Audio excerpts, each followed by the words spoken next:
প্রিয় কিচেনে আমাদের সকলকে স্বাগত। আজকে আমি বানাবো বেনিশাল আন্ডা। তার জন্য ৩ টে ডিম আমি সিদ্ধ করে নিয়েছি।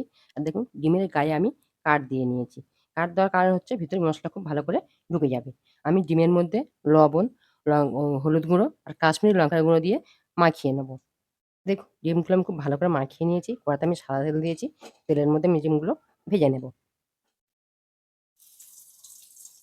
দেখুন ডিম ভাজা হয়ে গেছে। ডিমগুলো এবার আমি তেল থেকে তুলে নেব। এই রান্নাটা পুরোটা ঘিতে হয়। কিন্তু আমি কড়াতে তেলটা তুলব না। আমি তেলের মধ্যে দিয়ে দেবো অল্প একটু ঘি। এবার দেবো কুচানো পেঁয়াজ।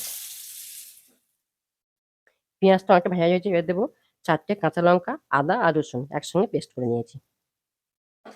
আমি টক দই নিয়েছি। টক দইয়ের মধ্যে দেবো জিরের গুঁড়ো।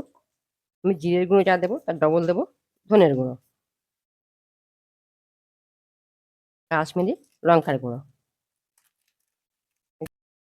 এটা আমি খুব ভালো করে মিক্সড করে নেব। এবার দেবো পরিমাণ মতো লবণ। টক দই আর মশলার মিশ্রণটা আমি দিয়ে দেবো। বাটি ধুয়ে অল্প একটু জল দেবো, দিয়ে খুব ভালো করে কষিয়ে নেব। দেখুন মশলার তেল ছেড়ে দিয়েছে। মশলাটা আমার খুব ভালো করে কষানো হয়ে গেছে। এবার এই মশলার বাটি ধুয়ে অল্প একটু জল দিয়ে দেবো। বেশি জল দেবো না, এটা গামাখা গামাখা হয়। এবার আমি ফোটার জন্য অপেক্ষা করবো। এবার দেবো অল্প একটু চিনি। এবার ডিমগুলো আমি দিয়ে দেবো। দেখুন বেনিশাল আন্ডা আমার রেডি হয়ে গেছে। এবার আমি নামিয়ে নেব, ঠান্ডা করে দেখাবো।